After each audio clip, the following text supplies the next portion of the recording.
El sol de 1941 besaba el horizonte este, pero no era un beso de paz. Era el calor sofocante de un verano europeo, el preludio de una tormenta sin precedentes, y bajo sus rayos, la maquinaria de guerra más grande que el mundo jamás había visto se ponía en marcha. Imagine la escena: columnas interminables de blindados, rugiendo como fieras hambrientas, y legiones de infantería, con sus pasos sincronizados, levantando nubes de polvo en los caminos precarios de la Unión Soviética.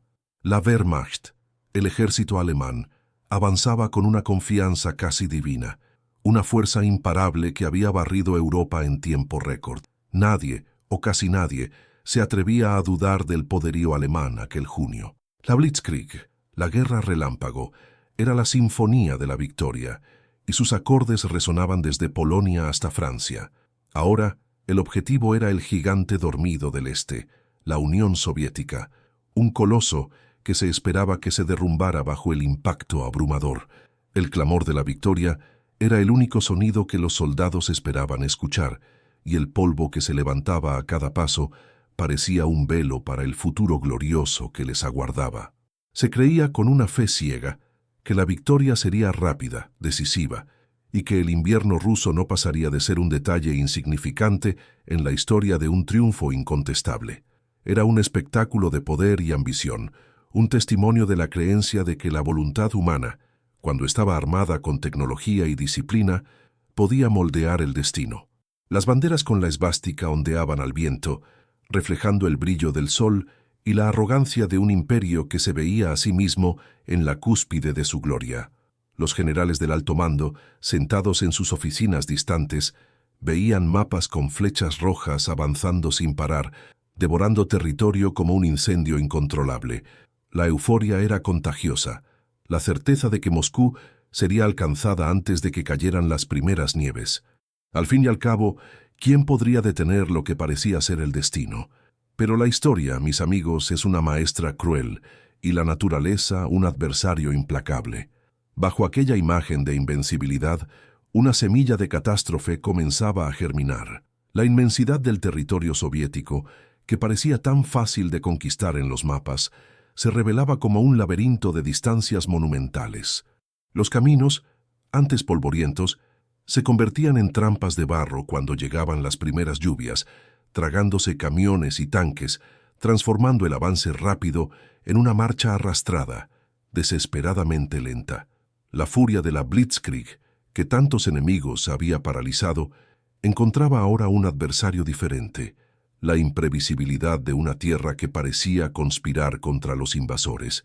La resistencia soviética, aunque brutalmente herida y empujada hacia atrás, no se rompía.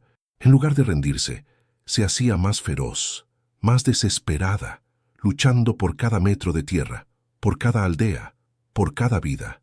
Y el tiempo, ¡ay! El tiempo era el enemigo más silencioso y más letal de todos. Cada día que pasaba, cada kilómetro que no se recorría, cada gota de lluvia que caía, empujaba al ejército alemán más cerca de un encuentro fatal con el espectro de un invierno riguroso, un invierno que los estrategas de Berlín, en su arrogancia, habían subestimado de forma criminal. La confianza inicial, antes tan palpable, comenzaba a mezclarse con una aprensión creciente. El rugido de los motores todavía resonaba, pero ahora parecía un lamento distante, una advertencia. Las victorias, antes tan celebradas, venían con un coste cada vez más alto, no solo en hombres y material, sino en tiempo, el recurso más preciado. Los soldados, antes llenos de bravuconería, empezaban a sentir el peso de la campaña, la extenuación de las marchas interminables, la monotonía de la violencia diaria. El verano, que comenzó como un aliado, se convertía en un recordatorio de que el otoño estaba en camino, y con él la promesa gélida de un invierno que no haría distinción entre invasores y defensores. Esta no es solo la historia de una guerra, sino la saga de un error colosal, un fallo de planificación tan elemental que desafía la lógica. Una tragedia de proporciones épicas que se escondió bajo el hielo y la nieve, costando la vida de cientos de miles de hombres, no por balas enemigas, sino por la negligencia del propio mando. Prepárense para desvelar la historia del patético error logístico alemán que costó 500.000 de vidas al frío.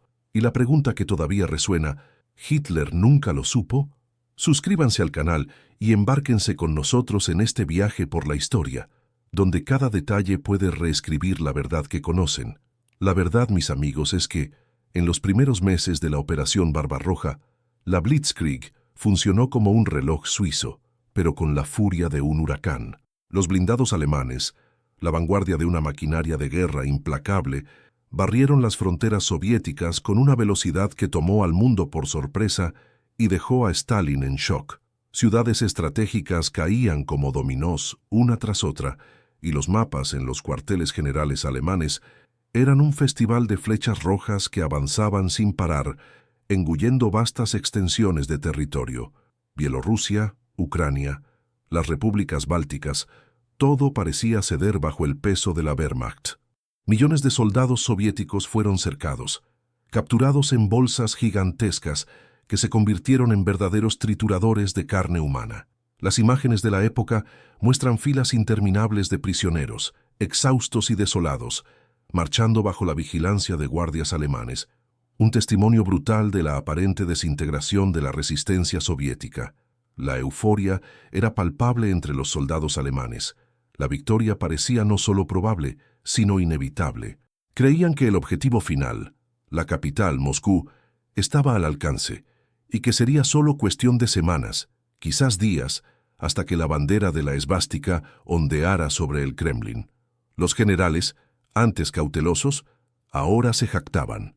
La propaganda de Goebbels trabajaba a toda máquina, pintando un cuadro de un ejército invencible, de una campaña que superaría todas las expectativas. La sensación era de que nada, absolutamente nada, podría detener aquella avalancha de acero y hombres. Que era el apogeo del poderío nazi, la personificación de la creencia de que la voluntad de un hombre, Hitler, y la eficiencia de su ejército podrían reescribir la geografía y la historia de Europa. La victoria parecía un destino sellado, un futuro garantizado, pero como en toda buena historia de tragedia, las primeras señales de alerta surgieron de donde menos se esperaban, silenciosas como las sombras que se alargaban al final del día. Las vastas distancias del este, que en los mapas parecían meros trazos, se transformaron en una carga abrumadora en la realidad. Las líneas de suministro se estiraban hasta el límite, volviéndose más finas y vulnerables a cada kilómetro que las tropas avanzaban. Y las carreteras rusas, aquellas mismas carreteras polvorientas del verano, bajo las primeras lluvias del otoño, se volvieron una pesadilla intransitable. La famosa Rasputitsa, la estación del barro, transformaba campos y vías en pantanos pegajosos, tragándose camiones, tanques e incluso hombres. La velocidad de la Blitzkrieg, su mayor arma, fue brutalmente desacelerada. Vehículos atascados, convoyes atrapados durante días, y el avance que antes parecía un rayo, ahora se arrastraba como un caracol. La resistencia soviética, aunque sufrió bajas inimaginables, no se rompió. Lejos de eso. Por el contrario, se adaptó, se fortaleció, y con cada retraso alemán ganaba un respiro extra. Partisanos surgían de la nada, atacando las líneas de suministro y saboteando la infraestructura, transformando la retaguardia alemana en un caldero de incertidumbre y peligro. El tiempo, ese enemigo invisible e implacable, comenzó a agotarse. Cada día perdido en el barro era un día menos antes de la llegada del verdadero terror, el invierno ruso. Los estrategas alemanes, en su arrogancia y desdén por los pueblos eslavos, habían subestimado criminalmente la ferocidad del clima. Creían que la campaña terminaría antes de que cayera la nieve. ¡Qué ingenuidad! ¡Qué error craso! El espectro del frío riguroso, de las temperaturas congelantes que podían matar a un hombre en horas, comenzó a surgir en el horizonte un presagio de desastre. La confianza inicial de los soldados, antes inquebrantable, comenzó a ser corroída por una creciente aprensión. Las noches se hacían más largas y frías, el suelo más duro. El viento cortante, que antes era solo una molestia, ahora parecía susurrar advertencias de un peligro inminente. El paisaje, antes verde, comenzaba a adquirir un tono gris y desolador. La euforia de la victoria se mezclaba con una sensación de vulnerabilidad, de estar atrapado en una tierra vasta y hostil, bajo la amenaza de un enemigo que no empuñaba armas, sino el hielo y la nieve. La naturaleza implacable del invierno ruso, con su capacidad de transformar un paisaje en un infierno congelado, se estaba preparando para atacar.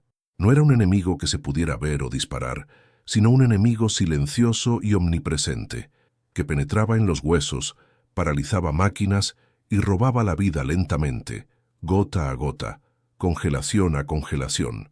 Los soldados alemanes, acostumbrados a la comodidad de las ciudades europeas y a la rapidez de las campañas occidentales, estaban a punto de enfrentarse a un adversario que desafiaría toda su preparación, toda su tecnología y toda su arrogancia. La guerra estaba a punto de cambiar, y el verdadero escenario de la tragedia sería el campo de batalla más brutal de todos, el frío. El invierno llegó, no con la suavidad de una estación que se anuncia, sino con la furia implacable de un depredador. Las primeras nevadas no fueron solo copos cayendo, fueron golpes helados que paralizaron corazones y máquinas. De repente, los enfrentamientos que antes eran una lucha contra el ejército soviético se transformaron en una batalla desesperada por la supervivencia contra un enemigo invisible, omnipresente e infinitamente más poderoso, el frío extremo. El crujido del hielo bajo las botas de los soldados alemanes, un sonido que antes pasaba inadvertido, ahora resonaba como un grito de alerta en medio de la vastedad blanca y silenciosa.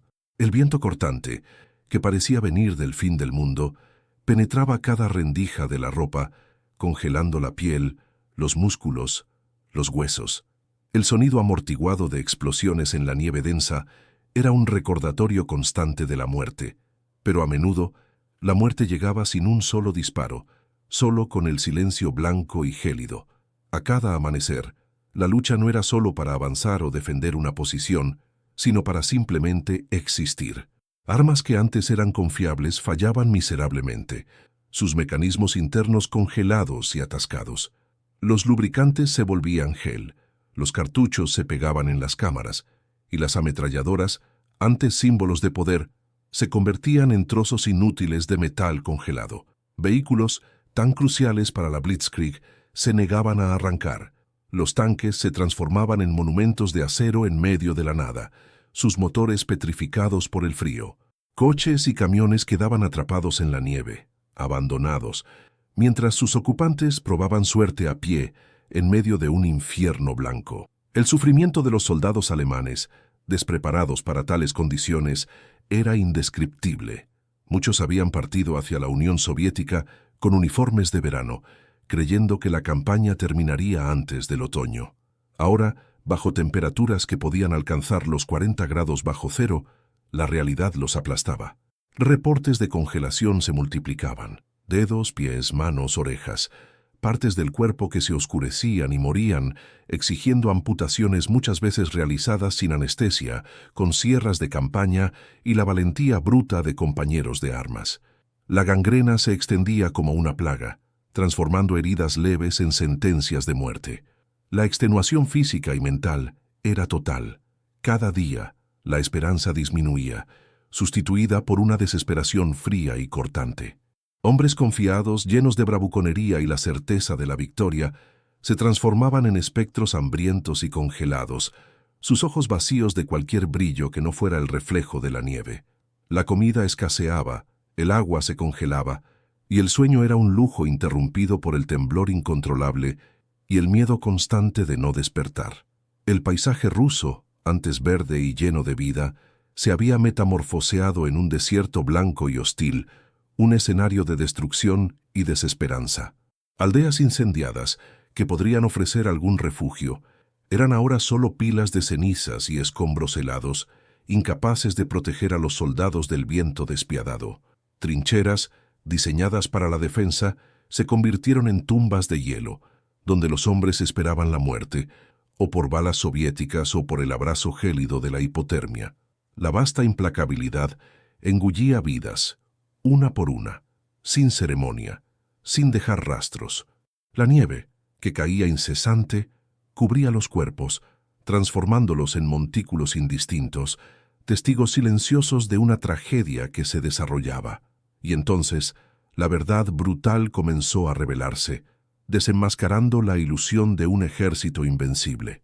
El verdadero enemigo no era solo el invierno, sino la falla catastrófica que se escondía detrás de las líneas del frente, la trampa logística, el error patético que costaría más vidas que cualquier batalla. El colapso de la logística alemana no fue un fallo puntual, sino una serie de decisiones arrogantes y omisiones criminales que condenaron a cientos de miles de hombres. Primero, la incompatibilidad de los ferrocarriles. Las trochas de las líneas férreas soviéticas eran más anchas que las europeas, lo que significaba que todo el sistema de transporte ferroviario alemán necesitaba ser adaptado o reconstruido a medida que avanzaban. Esto causó retrasos monumentales, cuellos de botella infranqueables y la imposibilidad de traer suministros a la velocidad necesaria. Convoyes de suministros quedaban parados durante días, semanas, mientras los soldados en la línea del frente morían de hambre y frío. En segundo lugar, la falta de vehículos adecuados para el terreno y el clima. Los camiones alemanes eficientes en las carreteras pavimentadas de Europa Occidental eran inútiles en los lodazales de la Rasputitsa y en la nieve profunda del invierno ruso. Las ruedas se atascaban, los motores se sobrecalentaban intentando mover la carga pesada y la falta de repuestos transformaba los vehículos en chatarra.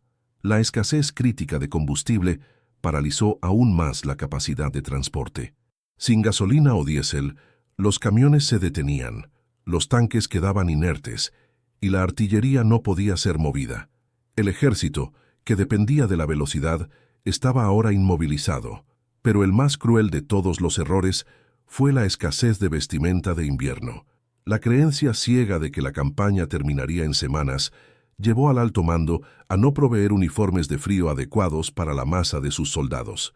Millones de hombres fueron enviados al infierno helado de Rusia con abrigos finos, sin guantes, sin gorros, sin botas de invierno. Intentaban improvisar desesperadamente. Cartón dentro de las botas para aislarse del suelo congelado, paja y periódicos metidos bajo los abrigos, mantas robadas de campesinos locales. Nada era suficiente. La trampa no fue un cerco militar orquestado por los soviéticos, sino la incapacidad del propio mando alemán para sostener a un ejército en un ambiente tan hostil. Soldados morían de frío a cientos de kilómetros del frente de batalla, sin siquiera ver al enemigo. No eran víctimas de balas, sino de la negligencia, la arrogancia y la burocracia. La desesperación era palpable. Los hombres intentaban calentarse con fogatas improvisadas, corriendo el riesgo de ser descubiertos. Compartían el último trozo de pan congelado, soñaban con un calor que nunca llegaba. Mientras tanto, la resistencia soviética, fortalecida por el invierno y por su resiliencia innata, aprovechaba la vulnerabilidad alemana. Con uniformes y equipos adaptados al frío, se movían con más libertad y atacaban las líneas de suministro alemanas ya fragilizadas. Pequeños grupos de partisanos se convirtieron en un terror constante, saboteando trenes, emboscando convoyes y transformando la retaguardia alemana en un infierno de guerrilla. La tensión psicológica crecía cada día. La conciencia de que no era el enemigo quien estaba venciendo, sino la propia naturaleza, y la falla del alto mando en prever y preparar corroía la moral de los soldados. El miedo al frío, que se volvía más tangible e inmediato que el miedo a las balas, era una presencia constante, un enemigo silencioso que prometía una muerte lenta y agonizante. Esta presencia gélida, más que cualquier fuego enemigo, era el verdadero verdugo, corroyendo el alma y la esperanza de cada hombre. No era solo una cuestión de sobrevivir al próximo disparo o a la próxima embestida, sino de resistir la tortura constante de un frío que parecía succionar la vida de dentro hacia afuera. Los soldados alemanes, antes aclamados como la vanguardia de un nuevo orden, se veían atrapados en una trampa que ellos mismos, o mejor dicho, sus líderes, habían construido. La trampa logística era un monstruo de 1000 cabezas. La incompatibilidad de los ferrocarriles, que ya había sido un problema, se convertía ahora en un calvario insuperable. Imaginen convoyes de suministros, llenos de alimentos, municiones y, desesperadamente, ropa de invierno, parados a cientos de kilómetros del frente. Soldados muriendo de hambre y congelación, mientras sus suministros esenciales se pudrían en vagones que no lograban avanzar. Era una ironía cruel, un fallo tan elemental que desafiaba la comprensión. La burocracia, la arrogancia y la ceguera estratégica transformaban la línea de suministro en un cementerio de recursos y, peor aún, de esperanza. Los vehículos, diseñados para las carreteras pavimentadas de Europa, sucumbían bajo el peso de la nieve y el hielo. Camiones atascados, tanques paralizados, artillería inmóvil. Cada máquina abandonada era un testimonio silencioso de una guerra que no se estaba ganando en el campo de batalla, sino perdiendo en los pasillos de la planificación. El combustible, vital para mantener los motores funcionando y para calentar a los hombres, era una rareza. Sin él, la movilidad, la esencia de la Blitzkrieg, se evaporaba, dejando un ejército poderoso, pero estático, a merced de la naturaleza. Pero el error más patético, el más inhumano, fue la escasez de vestimenta de invierno. Millones de hombres enviados al infierno ruso con uniformes inadecuados, sin guantes, gorros o botas que pudieran soportar temperaturas de 40 grados bajo cero. La desesperación llevaba a actitudes extremas. Los soldados forraban sus botas con cartón y paja en un vano intento de aislar los pies del hielo. Llenaban sus abrigos finos con periódicos viejos, trapos, cualquier cosa que pudiera retener una gota de calor. Robaban mantas y pieles de animales de los campesinos locales, en una lucha por la supervivencia que los deshumanizaba. Pero nada era suficiente. El frío implacable lo penetraba todo. Estos hombres no eran asesinados por balas. Eran víctimas de una negligencia colosal, de una arrogancia que se negaba a ver la realidad. Morían a cientos de kilómetros del frente de batalla, sin siquiera tener la oportunidad de luchar contra un enemigo visible. Sus cuerpos, a menudo, eran encontrados congelados, sentados, como si estuvieran solo descansando, pero la vida ya había sido robada por el abrazo gélido de las estepas rusas. Era una muerte silenciosa, brutal e innecesaria, que se acumulaba en números aterradores, transformando el paisaje en un vasto cementerio blanco. Mientras los alemanes se consumían, la resistencia soviética se fortalecía. Acostumbrados al rigor del invierno, con uniformes y equipos adaptados, se movían como fantasmas por la nieve, atacando las líneas de suministro alemanas ya fragilizadas. Pequeños grupos de partisanos se convirtieron en un terror constante, saboteando trenes cargados de esperanza, emboscando convoyes y transformando la retaguardia alemana en un infierno de guerrilla.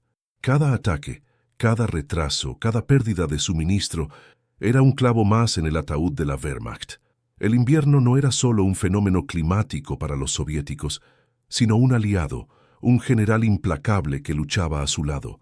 La tensión psicológica crecía cada día, convirtiendo la moral en polvo. La conciencia de que no era el enemigo quien estaba venciendo, sino la propia naturaleza, y el fallo monumental del alto mando en prever y preparar, corroía el alma de los soldados.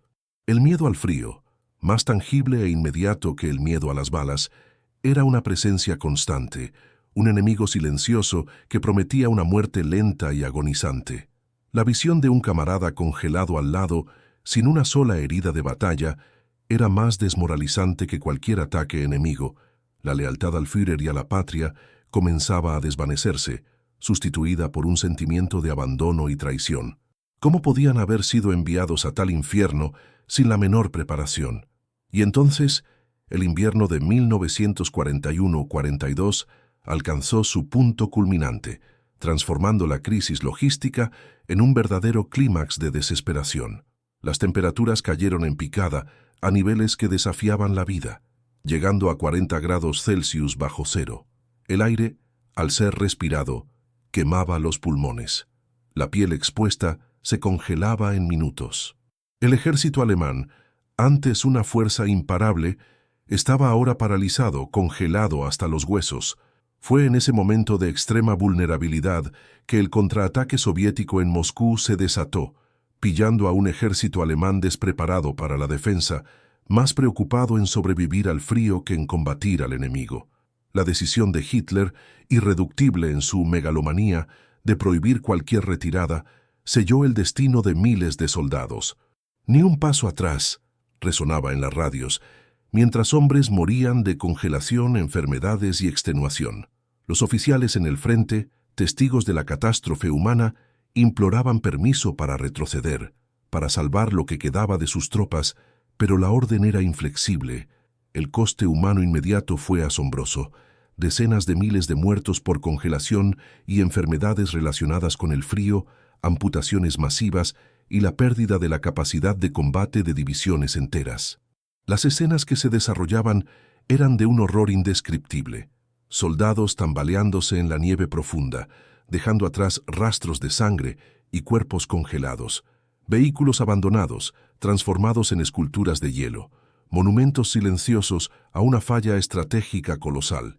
El contraste entre la propaganda inicial de victoria, con sus tanques avanzando bajo el sol, y la realidad de una derrota silenciosa y brutal en las estepas congeladas, no podía ser más patente. La ilusión de una victoria rápida y decisiva se deshizo en medio del hielo y la muerte. La logística, la columna vertebral de cualquier campaña militar, había fallado catastróficamente. El error patético de no preparar a un ejército para el invierno ruso resultó en una pérdida masiva de vidas que podría y debería haber sido evitada. No fue la valentía soviética por sí sola la que quebró a la Wehrmacht en aquel primer invierno, sino la arrogancia de un mando que subestimó a la naturaleza y descuidó la vida de sus propios hombres. El fin de la ilusión de una victoria rápida marcó el inicio de una guerra de desgaste prolongada y costosa, una guerra que los alemanes no tenían cómo ganar.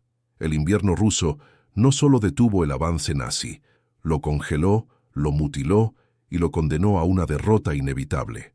Aquel invierno, brutal e implacable, dejó atrás no solo un rastro de hielo y muerte, sino también un ejército de hombres rotos. Los que sobrevivieron al infierno blanco de 1941 a 42 llevaban en sus cuerpos y almas las marcas indelebles de una tragedia. Cientos de miles de soldados, antes la personificación de la arrogancia militar alemana, regresaban del frente con secuelas físicas y psicológicas que los perseguirían para siempre. Las amputaciones eran una realidad diaria en los hospitales de campaña improvisados y muchas veces en el propio campo de batalla. Dedos, pies, manos, orejas, la gangrena despiadada cegaba partes del cuerpo que el frío había matado lentamente. Miles perdieron miembros, convirtiéndose en lisiados de guerra no por metralla de granadas o balas enemigas, sino por la negligencia de un mando que los envió al combate sin la protección más básica.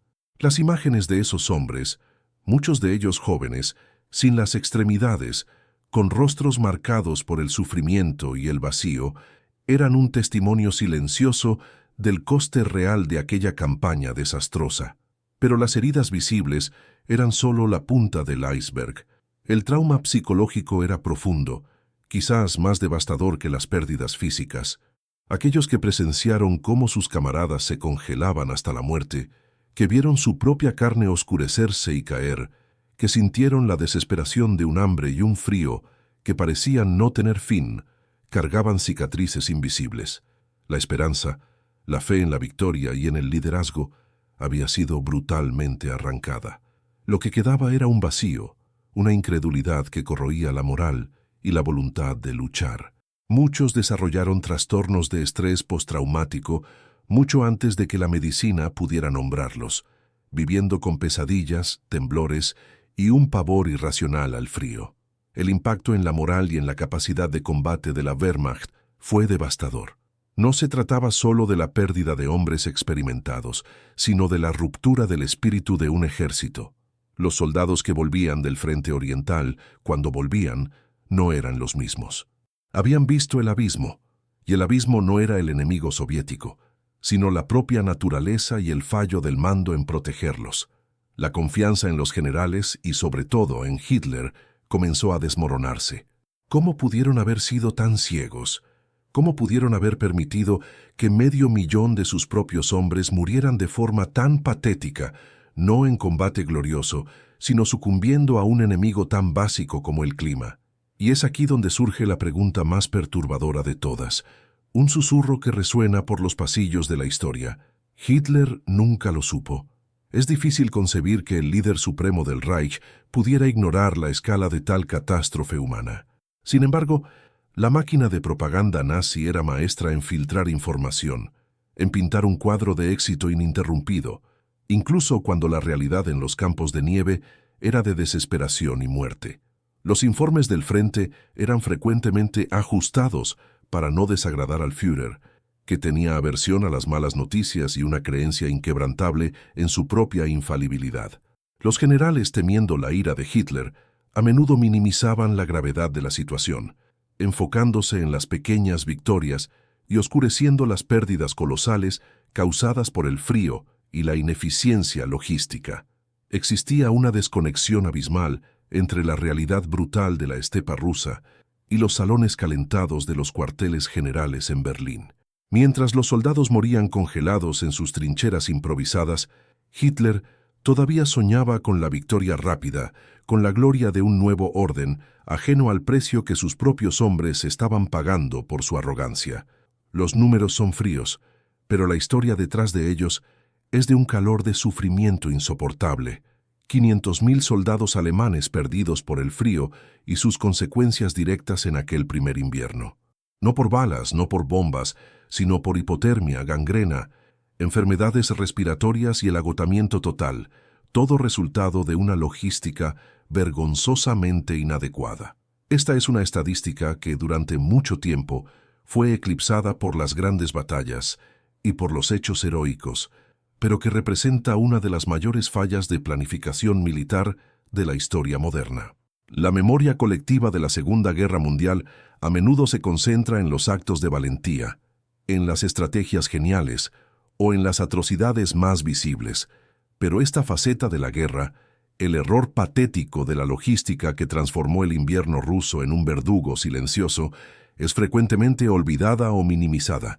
Sin embargo, es una lección crucial. La naturaleza y la logística pueden ser enemigos tan mortales como cualquier ejército. La arrogancia estratégica, la subestimación del ambiente y del adversario, y la negligencia de las necesidades básicas de los propios hombres costaron caro. Esa es la verdad ignorada, el secreto helado que el invierno ruso guarda, un monumento silencioso al error y al sufrimiento. Pero ese monumento de hielo no estaba hecho solo de nieve y árboles retorcidos. Estaba, sobre todo, tallado en la carne y el alma de los hombres que, por un milagro de la naturaleza o del destino, lograron regresar de aquel infierno blanco. Aquel invierno, mi estimado, no solo cegó vidas, quebró espíritus, dejó cicatrices invisibles que ardían más que cualquier herida expuesta. Piensen en los jóvenes soldados, muchos recién salidos de la adolescencia, que partieron llenos de bravuconería, con la certeza de una victoria rápida, y regresaron como sombras, con los ojos vacíos y el cuerpo marcado. No eran solo las mutilaciones, la pérdida de dedos, pies y manos, lo que los acompañaría para siempre. Era la memoria del frío que penetraba los huesos, del hambre que roía las entrañas, del miedo constante de no despertar al día siguiente. Era el trauma de ver al camarada al lado convertirse en una estatua de hielo, sin un grito, sin un disparo, solo el silencio mortal de la hipotermia. El impacto psicológico fue brutal, una experiencia que hacía un nudo en la cabeza y en el corazón. Muchos de los que sobrevivieron cargaron para el resto de la vida un pavor irracional al frío, pesadillas recurrentes, el eterno temblor de quien estuvo al borde de la muerte congelada. La confianza en los líderes, en el propio Führer, que antes parecía inquebrantable como un bloque de hormigón, se desmoronó como un castillo de arena en la orilla del mar. ¿Cómo pudieron haber sido tan ciegos? ¿Cómo pudieron enviar millones de hombres a un matadero helado sin la menor preparación? Esa era la pregunta que resonaba en las mentes y en los corazones de los sobrevivientes, una traición sentida en la piel, en los huesos, en el alma. La Wehrmacht, que antes era sinónimo de invencibilidad, vio su moral destrozada. No era solo la pérdida de 500.000 de hombres, sino la rotura del espíritu, la pérdida de fe en la propia capacidad y en el liderazgo. El ejército que salió del invierno ruso era un ejército herido, no solo físicamente, sino en su esencia, en su capacidad de creer en la victoria. Y aquí, amigo mío, llegamos a la pregunta que todavía atormenta los pasillos de la historia, una verdadera polémica para los historiadores. ¿Hitler nunca supo de la dimensión real de este desastre? Es un escenario difícil de digerir. Cuesta creer que el líder supremo del Reich, el jefazo que dictaba cada paso, pudiera estar tan despistado. Pero la verdad es que la máquina de propaganda nazi era un espectáculo aparte, un show de manipulación que lo filtraba todo, como un buen editor de noticias que solo muestra lo que interesa. Los informes del frente eran constantemente maquillados. ¿Saben cómo es? Nadie quería ser el portador de malas noticias para el Führer, que tenía mecha corta y una fe ciega en su propia genialidad. Los generales, con miedo de recibir un sermón o algo peor, minimizaban la gravedad de la situación, se enfocaban en las pequeñas conquistas y escondían las pérdidas colosales causadas por el frío y la ineficiencia logística. Era una desconexión absurda, una burbuja de irrealidad que separaba los salones calentados de Berlín del infierno congelado de Rusia. Mientras los soldados morían congelados en sus trincheras improvisadas, Hitler todavía soñaba con la victoria rápida, con la gloria de un imperio eterno, completamente ajeno al precio de sangre y hielo que sus propios hombres estaban pagando por su arrogancia. Es difícil asimilar esto, pero era la triste realidad. La información era un arma, y la verdad, una víctima. 500.000 soldados alemanes. Imaginen, mi gente, 500.000 de vidas perdidas por el frío y sus consecuencias directas en aquel primer invierno. No por balas que silban, no por bombas que explotan, sino por hipotermia, gangrena, enfermedades respiratorias y una extenuación que agota el alma. Todo esto, resultado de una logística vergonzosamente inadecuada, de una planificación que, para ser sinceros, fue ridícula, casi increíble. Esta estadística, a menudo, queda un poco escondida a la sombra de las grandes batallas, de los hechos heroicos que la historia le gusta contar con más brillo, pero representa una de las mayores fallas de planificación militar de todos los tiempos, una mancha indeleble en la eficiencia alemana. No fue la valentía soviética por sí sola, que era gigante, ¿me entienden?, la que quebró a la Wehrmacht en aquel invierno. Fue la propia arrogancia de un mando que subestimó a la naturaleza, que desdeñó al enemigo y, lo que es peor, que descuidó la vida de sus propios hombres. Esta es la verdad ignorada, el secreto helado que el invierno ruso guarda, un monumento silencioso al error y al sufrimiento, y que nos hace cuestionar hasta dónde llega la ceguera del poder. Y en todo este asunto, necesitamos detenernos a pensar, ¿cómo es que un fallo tan básico, tan patético, puede tener un coste tan alto? La lección es cruel, pero clara. La historia nos muestra que la naturaleza y la logística pueden ser enemigos tan mortales como cualquier ejército. No sirve de nada tener el mejor tanque, el mejor rifle, si el material no llega a tiempo, si el tío está temblando de frío y ni siquiera puede sostener el arma. La subestimación del ambiente, la arrogancia de creer que la tecnología y la fuerza de voluntad superan todo, es una receta para el desastre, un verdadero chasco que te hace darte de bruces. La memoria colectiva de la Segunda Guerra Mundial, a menudo, se centra en los grandes héroes, en los villanos icónicos, en las batallas sangrientas que se convirtieron en películas y series.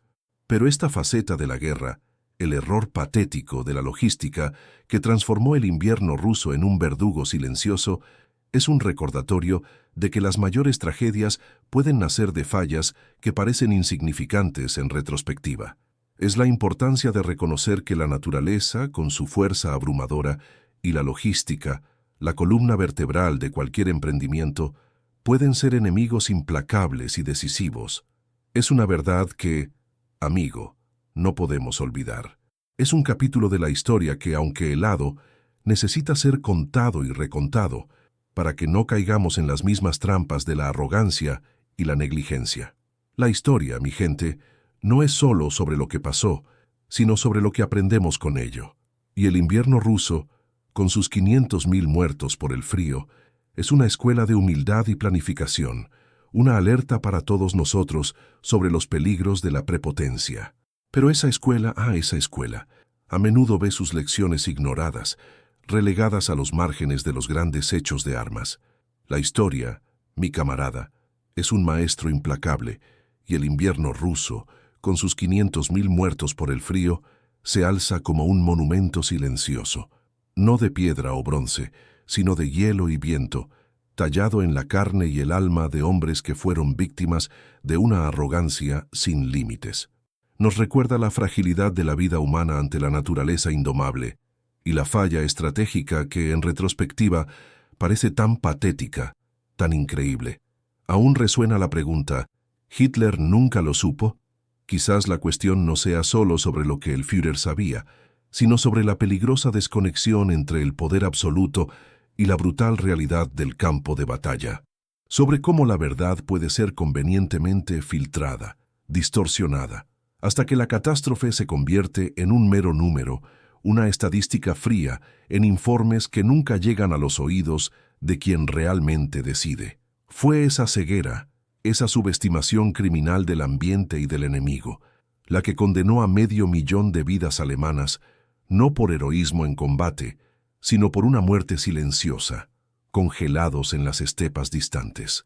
Una tragedia que podría haber sido evitada, un precio absurdo pagado por la prepotencia. Esta historia, que se esconde en las sombras de las grandes batallas, nos muestra que la guerra es más que disparos y explosiones. Es logística, es planificación, es el reconocimiento humilde de los límites de la fuerza humana y de la máquina. Es la lección de que la naturaleza, con su furia y la falla en el apoyo logístico, pueden ser los enemigos más mortales de todos. Y esta lección necesita ser contada, recontada, para que las generaciones futuras no caigan en las mismas trampas de la arrogancia y la negligencia, para que la memoria de esos 500.000 no sea solo un eco distante, sino un grito de alerta. ¿Cuál es el verdadero coste de la arrogancia, mi gente? ¿A dónde puede llevarnos la prepotencia de algunos líderes? Dejen su comentario aquí abajo, queremos saber su opinión. Compartan este video con sus amigos y con toda la gente a la que le gusta desvelar los secretos de la historia. Y por supuesto, no olviden suscribirse al canal y activar la campanita para no perderse ninguna de nuestras próximas inmersiones en el pasado. La historia nos espera, y cada detalle puede reescribir la verdad que conocen.